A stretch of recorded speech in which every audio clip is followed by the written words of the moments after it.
morning, early risers. Welcome to yet another episode of the Younib Breakfast Show with me, Peninah, Wachera. I hope you guys are warm and also you're woken up excited to face your day.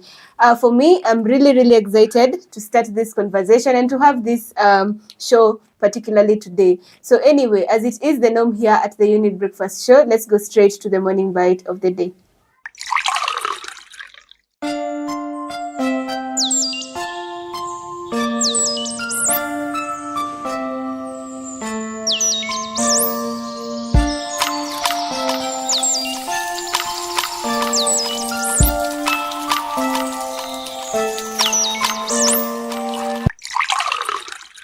Today we're going to have a conversation about a topic that is mostly overlooked. It's an overlooked issue, and that is gender-based violence. So joining me today is a guest that I know nyi wote hamumjui. Tutamjua in a few. But before that, remember that this show is proudly brought to you by Miss Ashan and Younib organization, and we are trying to reach out to the community to ensure that your mental well-being is well taken care of. And with that, remember, if you need any psychological help, you can always call the number 0700-352-250, and our psychologist will be able to help you out. Aside from that, you can always interact with us through our social media platform, Younib_TV on Instagram, Younib Media TV on Facebook, and there's a number on your screen. You can SMS or WhatsApp 0719-144-144. So let's get to know our guest for the day. So karibu sana kwenye Younib Breakfast Show. Thank you, Peninah. Okay, please feel at home. Asante. Looking at the camera, please tell us who you are, what you do. Okay, my name is Vanessa Buyai. I'm a certified psychologist. I am a mental health advocate, gender advocate, and climate advocate. But for today, I'm here because of gender advocacy. So thank you for having me. Karibu sana. Asante. And I know we are excited to learn and to get information when it comes to the topic at hand, which is gender-based violence. So to start us off, what is gender-based violence? So gender-based violence basically is the violence that is directed to an individual or a group of people because of their gender, because of what describes them as a person. This might be a woman, a man, or the queer group. Yeah. I know most of us, when we think about gender-based violence, we always tend to have the female side alone in this conversation. So it's about time we change that narrative. Gender-based violence is for everyone, not only the female, but also the male. Like it's for every single individual, right? Yeah. So let's go straight to the forms or the different types of gender-based violence. Okay, for the 5 types of violence, we have the physical violence, psychological violence, economic violence, verbal violence, and the sexual violence. And the sexual violence. Yes. Okay, so what are the different forms or the types that you've given us? Kindly elaborate to us what makes what different. So for the physical violence, this is the violence where somebody is using force against you, like the beating, or if maybe someone is battering you, someone is stabbing you, things like that. For the financial violence, it's the violence where maybe someone is denying you finances, or they are using your finances against you. For example, maybe you're going to work and then they're taking all the income from you because they feel like they are the ones who are supposed to be in control, to be managing your money. And then for the sexual violence is where somebody forces themselves towards you sexually without your consent. And when you talk about consent is not constant. I can say yes, but in the process of us trying to do the act, I change my mind. So consent is never constant. So sometimes somebody can give you consent at first, but if they change and you continue with the act, you are sexually violating that person. And then for the verbal violence is where somebody is using bad words towards you. Maybe they are abusing you or body shaming you. Things that will just make you feel, to feel like your dignity or your own self-values are not put into consideration, right? Exactly. So according to what you've spoken about, the sexual, financial, physical, psychological, and verbal type of gender-based violence, what are the factors that really contribute to this? We have different factors. For the economic violence, most of the time you find that it's because, especially in the African setting, most women are dependent on their husbands. So their husbands, they are somehow indented to their husband. So you find maybe the husband is denying them money, and this might also bring about the psychological or the physical violence issues. Another issue, it might be the issue to do with somebody feeling superior to you, and because of how they have been raised in their community, they feel like a woman is marginalized. This is especially when it comes to violence towards a woman.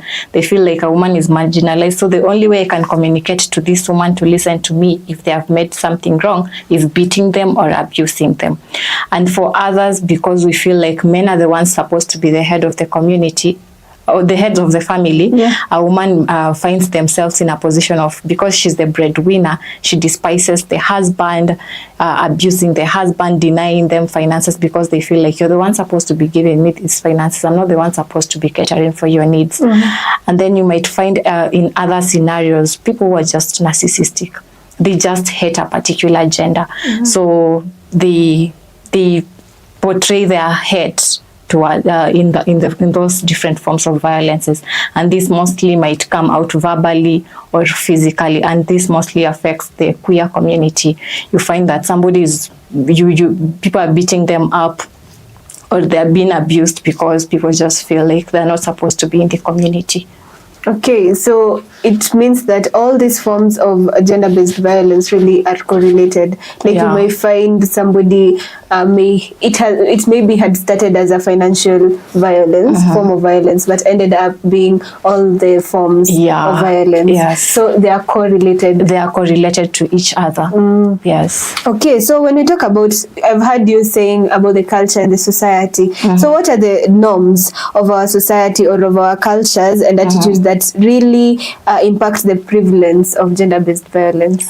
Some of the things are things to do with virginity and chastity. You find that in some community they feel like because a woman is supposed to get married, being a virgin, they have to get married early. Now that brings about child marriages, and child marriages, that is something to do with it brings about sexual violence and physical violence because of the difference in power in that relationship. And then it also brings about the issue to do with female genital mutilation, because they feel like if they circumcise these girls, they will not have that desire to participate in sexual acts, therefore they will keep their virginity for their husbands.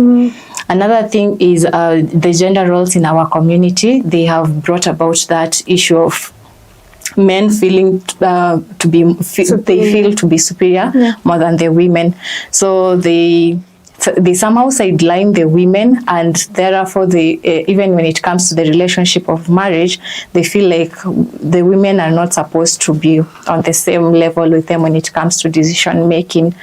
Another thing, it's the issue to do with how the community has just raised the men. They feel like they're supposed to be aggressive, they're supposed to show their power, and how they express their power to their wives is through that act of, most of the time, physical violence in their African settings. So that's how they want to prove to the women that we are the ones who are powerful. Which is completely sad, because when we see people still thinking of how kitambo kulikuwa, like, we are all evolving and we are all getting to learn the good things and the good side of the good side and the bad side of how our culture used to do things, our forms of culture. I know some people in Swahili we're told matamila ni mtumwa, but the things that when we live around or when we stop, it has idea, because if we continue having the analogy of our own traditions, like we are always superior, like a lady cannot do this, like we go back to FGM, because it's something also an issue that has been going around not only in Kenya but also in the African countries, right? And these are things we are supposed to stop doing so that we can be able to benefit and also make our cultures or our own society know that these things are really wrong, right? I cannot speak about the society without speaking about the government, because anyway, nowadays our society is also governed by a government, which makes the rules. So when we come to the Kenyan government, are there any efforts that our country or our government is really doing when it comes to gender-based violence? Yeah, the government has been doing a lot. Like recently, our Chief Justice, Lady Justice Martha Koome, she has set aside some courts that are dealing specifically with cases to do with gender-based violence. And then another issue, it's the issue to do with our police stations. They have set aside a gender desk where the cases of gender-based violence are being reported there. And the people who have been put there, they are people who are well informed about how to be empathetic with these people. Because, most of the time when somebody is going to report these issues, they are traumatized. Some of them have even fell into depression, or they are even suicidal. So there's a way that you have to handle them that it's different from how you will handle people who are coming to report other cases. So there are those gender desks that have been set in the police station. So when you're going to report that case at the police station, you go to that particular area. And then there's a certain amount of money that has also been set aside to ensure that people are being educated and informed about gender-based violence. And then the money has also been channeled to those courts that I've said about and other areas so that they can solve the issue to do with gender-based violence in our country. Okay. Yeah. When you're saying about these offices or specific desks in the police station, I remember seeing one of a video which was going online, and somebody had gone to, it was just a dramatic, like a play, and a man had gone to report that I am being abused by my woman, like my own wife, and the police asked him, okay, unapigwa aje na bibi yako? Why? Yeah. Because already in our heads the culture inaonyesha a man is superior, but also women can be bad people, and we can't keep quiet also, because men are also suffering out here. Exactly. But because they don't know how they can be able to take out or to go and get help, that is why they end up either committing suicide or by also just being depressed alone and going to drink, drug abuse and everything, simply because they don't have any outlet of how they can be able to get help. And if they're doing this, then it's definitely a step to the right direction, right? Yes. So as we think about this conversation, I want us to take this short break and we'll be back with more.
Welcome back. This is still the Younib Breakfast Show with me, Peninah Wachera, and my lovely guest, Vanessa, and we're speaking about the conversation on gender-based violence. Guys, if you need any help or it comes to your psychological help, you can always call the number 0700-352-250, and our psychologist will be happy to help you out. And also, you can interact with us through our social media platform, Younib_TV on Instagram, Younib Media TV on Facebook, and there's a number on your screen. You can SMS or WhatsApp 0719-144-144. So before the break, we were told that gender-based violence is not specifically about female. Most of us tunadhaningi when we talk about gender-based violence, it's always a feminine issue. But the truth is, it's gender. The name by itself suggests it's all genders, male, female, be it whichever gender you're from. And that is what we are speaking about today. So to continue our conversation, before the break, I asked about what the government is doing. Mm-hmm. Do you think that the government has challenges when it comes to implementing these things? Yeah. And the major challenge is corruption. Mm-hmm. So corruption is the major thing that is really affecting our country, because you find that the people who are in those offices where that money is being taken, the money is not being used to actualize whatever is supposed to be actualized in the communities, if maybe departments have to be created. So it's the major challenge that you're having. And then another thing is you find that in other departments we have quacks. So the people who are there, they're not professionals. They don't understand how to come up with a solution that will assist the community to be able to do away with the challenge that they are facing. Mm. Yeah. So corruption and having quacks in the department, that makes it hard for the government to implement all these things, right? Yes. Do you think that now there are things that we as like Kenya or the government should implement when it comes to gender-based violence?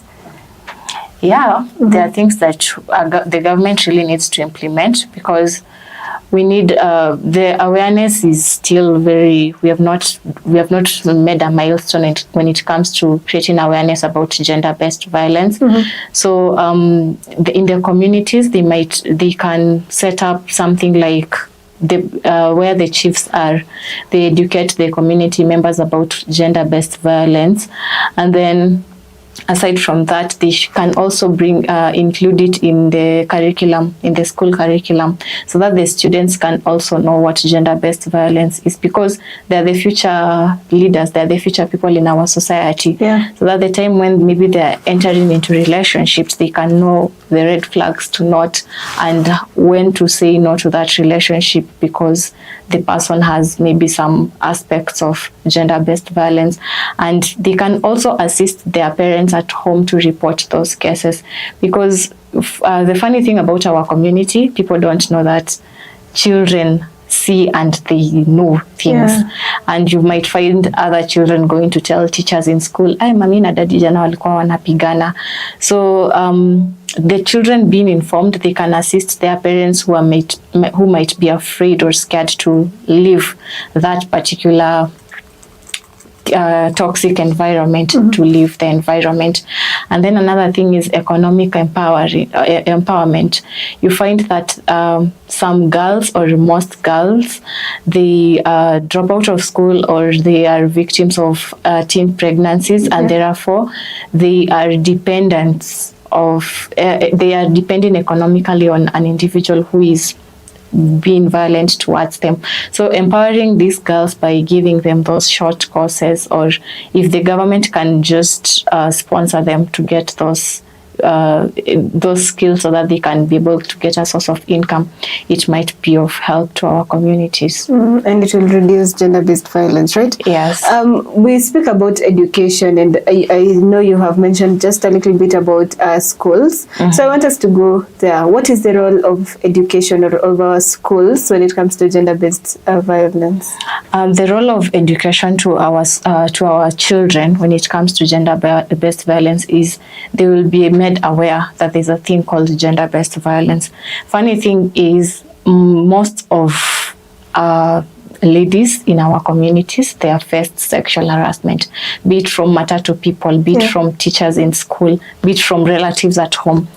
And the only thing you might find, you'll just feel that that person was not supposed to maybe touch me, was not supposed to tell me this particular word, but you don't know that it's gender-based violence. So through education, you'll be able to educate this person that this and this is gender-based violence, and then you'll be able to tell them where to report in case it happens, what to do in case they are victims, how to be bystanders to the survivors of gender-based violence.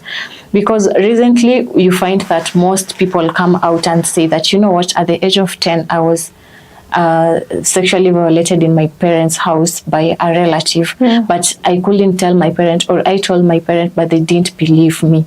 So if you educate this person in school, they might know that, okay, if this has happened and people in my home don't believe me, then I can get help through this other channel. And investigations can be done, and that person can get the justice that is required.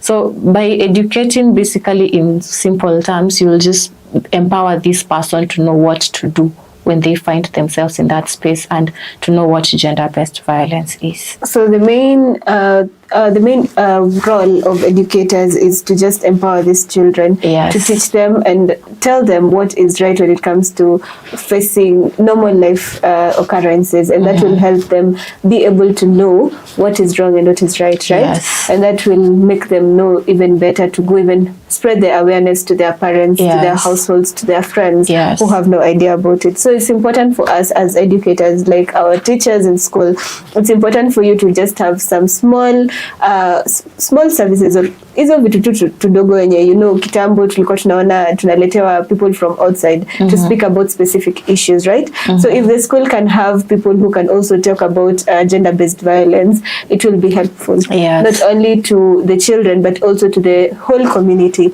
at large, right? So we've spoken about economic, you've said economic violence, right? But I want us now to take, I know nimesema gender-based violence is not for the female, but I know it mostly affects the female gender, right? And if I'm wrong, please correct me. You're correct. Yeah, so it really affects the female gender, and definitely it's because the men think they are more superior than the female, right? So when we talk about empowerment, and I don't know whether this is what most people should do when it comes to gender-based violence, but I know we are supposed to be empowering those people who have been affected with gender-based violence, and mostly women, right, are the ones who wamefaidika sana when it comes to this conversation. So how does this empowerment really help reduce how does economic empowerment really help in reducing gender-based violence? So when you talk about economic violence, when you empower somebody economically, you're giving them a say. Because if I know my partner is beating me up, I will walk freely from that house because I know I can pay rent, I can buy food, I can educate my children. If my partner is maybe verbally abusing me, I can also do the same.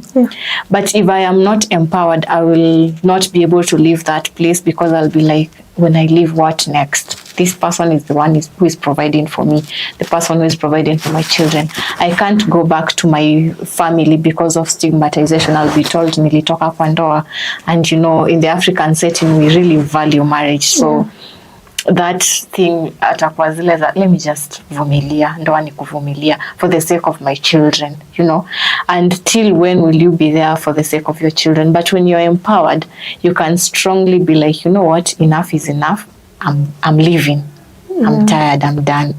But if you're not empowered, it's very hard, because you're dependent on that person, and that person feels like they have the keys to your life in their hands, because without them you are nobody. But if you are empowered, they might even be scared to violate you, because they know that, hey, this person, nikimfanyia hii ataenda, because they can sustain themselves. Okay, so it's nice to understand why the importance of financial empowerment to the people, not only to the female but also to the male, because I know there are some male who are going through the most when it comes to finances. Na wanashindwa kutoka because wanasema okay, where am I going to? So they really prefer to just stay there because there's everything and they can continue living without any problem because wanaona tu mimi niko sawa pale niko, but it's never good enough to just stay in a place where you're not comfortable in, and it's also very hard to actually speak about it. And it's good that we are starting, there are a lot of initiatives that will help you out to become a better person or to be able to speak out your problem if you have been violated. So I want us to take this short break and we'll be back with more concerning the topic at hand.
Welcome back. This is still the Younib Breakfast Show with me, Peninah, Wachera, and my guest, Vanessa. And we'll be speaking about, or we have been speaking about, gender-based violence. And remember, you can always interact with us through our social media platform, Younib_TV on Instagram, Younib Media TV on Facebook, and there's a number on your screen, 0719-144-144. And if you need any psychological help, you can always call the number 0700-352-250. So getting back to our conversation, we've had so much to learn about the gender-based violence, and now I want us to know now, if we as people want to make a difference or want to be able to be the change that we want to see when it comes to gender-based violence, what are we supposed to do? We have to break ignorance first, because a lot of people are always scared of change, and change is always inevitable. Because you find in most communities where they are practicing FGM, when you try to maybe change that narrative, it's hard. And even some victims, when you try to tell them that this is wrong, you just have to not accept this. They feel like, but people in my community have been doing it. Yeah. If I don't do it, I will not be part of the community, the sense of belonging thing. So we have to just be ready for change and ready to learn. That is the first thing that we have to do. And another thing, it's the issue to do with inclusivity. We always say there's no day we will be having a discussion on what women need in our community without the men on the table. And there's no day we will be discussing what men need in the community without women on the table, because we live together in the community, and we are the ones who make the community. So we are supposed to be there. We have to be included the time when we are making these decisions. So inclusivity is also key. And another thing is education. We have to be willing and ready to learn each and every day. Yeah. Okay, so we should learn, and we should also be the reason for the change, right? Change starts with us, and there is how we should, if we want to combat the gender-based violence, we can be the change that we want to see, right? Yes. So when we speak about gender-based violence, I know we have different initiatives that maybe communities have been able to start. Kindly mention some of those grassroots initiatives that are really working hard to be able to end gender-based violence. We have Campus Me Too, that is working with campuses to end sexual harassment from staff to students on campus. We have the Young Urban Women, that is working with the young women in the city, the Nairobi city, and it's mostly in Mukuru kwa Ruben, Mukuru kwa Njenga, and Majengo. And they are really empowering these women to be able to know what gender-based violence is, how to empower them to get skills so that they can be empowered to take care of their children, so that they can be protected from being victims of gender-based violence. And then we have Activista. Activista is a global movement, and so there's Activista Kenya. For Activista Kenya, they also fight issues to do with the gender-based violence. Like recently, earlier this year, there's a lady who was killed by the husband in Majengo, and they really stood up and they walked in Majengo trying to find justice for that lady, and the chief was not willing to take part in that case, but they forced him to also be responsible of the issue, because the issue has happened in his community. Okay, so there's something happening down there, like outside there, sorry. There's something happening outside there so that we can be able to end gender-based violence. And it's good for us to hear about these successful initiatives so that you can see also if somebody is out there and is feeling like, okay, these things ni kusema tu inasema, like they can be able to see these practical ways in which they can get help. So speaking about survivors of gender-based violence, is there a community for them, or how can they be able to get help when it comes to gender-based violence? When it comes to gender-based violence, for the survivors, they can talk with organizations, different organizations. They can reach out to Action Aid Kenya. For Action Aid Kenya, they have a platform where they can provide a safe space for these persons. You can also communicate to, if it's issues to do with mental health issues, maybe post-traumatic stress disorder or depression, they can call 1199, that is Kenya Red Cross, and they will get counseling for free. And then there are other many organizations that if you just go to on your search, Google search for and search, a lot of the organizations will come up, but most of the ones that I've worked with is Kenya Red Cross and Action Aid Kenya. Yeah. And also us, we offer this help for you, and that is why I keep on repeating the number 0700-352-250. We have our own psychologist who can offer free counseling also to be able to help you navigate all the mental issues you're feeling, be it depression. They are really, really qualified people, and they will be able to help you out. So usikae hapo na shida yako, just seek help and they will be able to help you, right? Yes. So let's talk about how now the implementation of strategies, or what are the strategies being implemented to be able to help end gender-based violence? The strategies that are being made, you find that there is that partnership between the NGOs and the government. You know, previously you will find the NGOs working alone, the government working alone. But in the recent years, they have been working together. So by working together, you find that the NGOs will provide maybe resources that will help people in their community to come up with solutions. They will come with meetings, the inclusivity of the communities. There is where movements come in. They are also working closely with movements. They ask the members, what do you want us to do for you? Because, most of the people who are running the NGOs, they are not at the grassroots to understand the problem and the solution that the people want for themselves. So by working collaboratively, the NGOs, the movements, and the governments together, you get that the solutions will be brought on the table easily, because now you are dealing with people directly. You know what they want, what is missing, and how to go about it. And then another thing, for the government is really trying, because you find that the chiefs that are being put these days, they are really high on understanding the nyumba kumi thingy, and when they understand the members of the community, they know what is happening in this household, what is happening in this household, and that makes people be somehow afraid of committing these things openly. You find that the only time people will not want to be bothered with what is happening in a certain household is because of the issue of si utoke kwa hiyo ndoa, but somebody yako lakini nampenda atabadilika tu. So people feel like it's your problem, but they are also educating people. They are empowering them in the communities. You find that in the previous years, the 16 days of activism against gender-based violence was not being taken in seriously, but these days the community members are taking part in the 16 days of violence against 16 days of activism against gender-based violence, and they are being informed about those issues. Another thing is the media.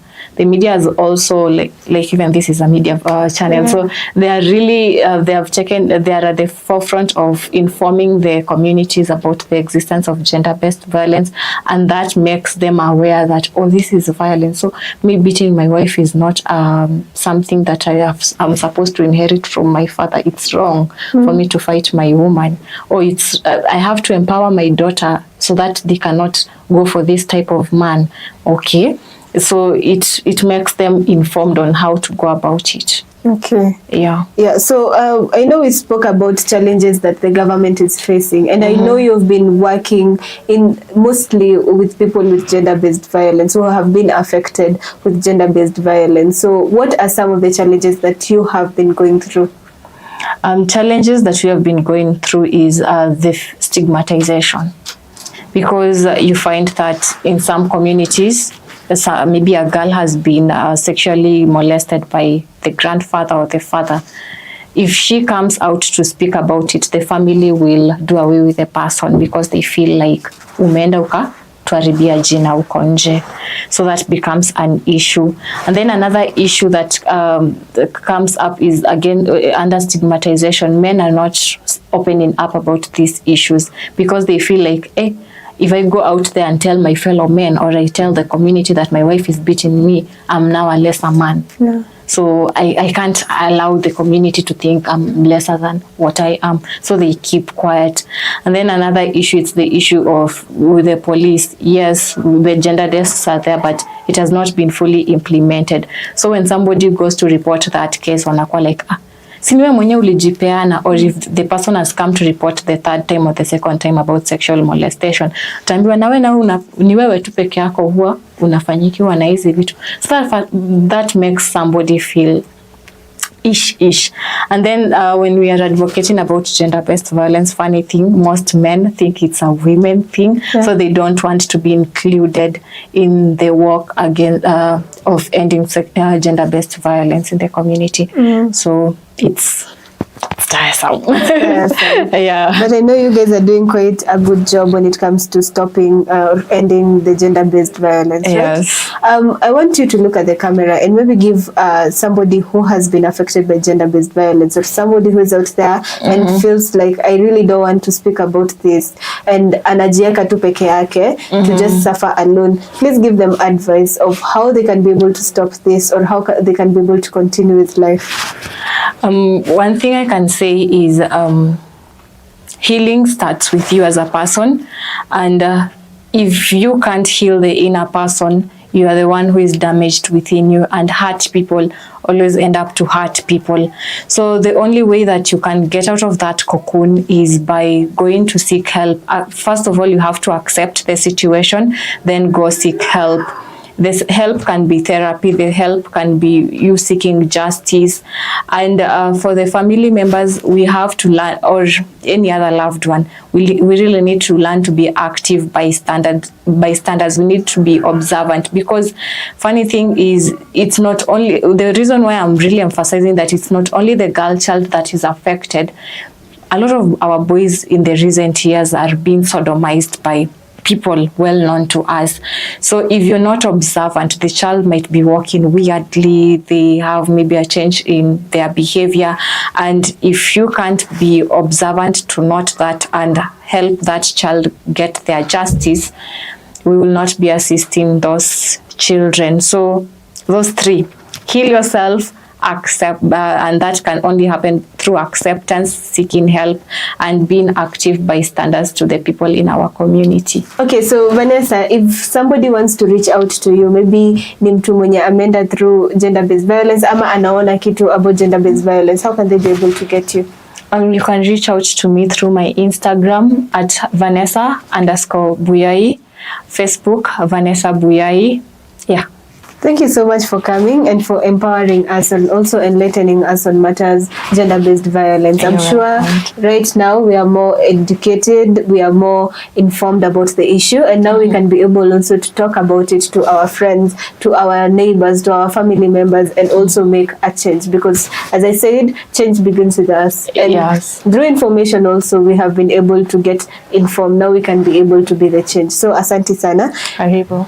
To everyone who has made this show a success, thank you so much, Elias, for being our director and also our camera person. Asante sana for the work you're doing. And for everyone who has been working behind the scenes, asante sana. This show is here because of all your efforts. Asanteni sana. To our viewers, thank you so much for always watching and for always sharing our content with so many people. I know we have been able to help a lot of people through you guys sharing from one person to another. And with that, guys, we are really, really happy that we are helping a lot of people to make a change also, and to be able to work on their mental well-being. So thank you so much to everyone who has been watching, and thank you for always tuning in to Younib Breakfast Show every single morning for the daily dose of information and entertainment. Asanteni sana. Until next time, do have a beautiful day ahead. Bye.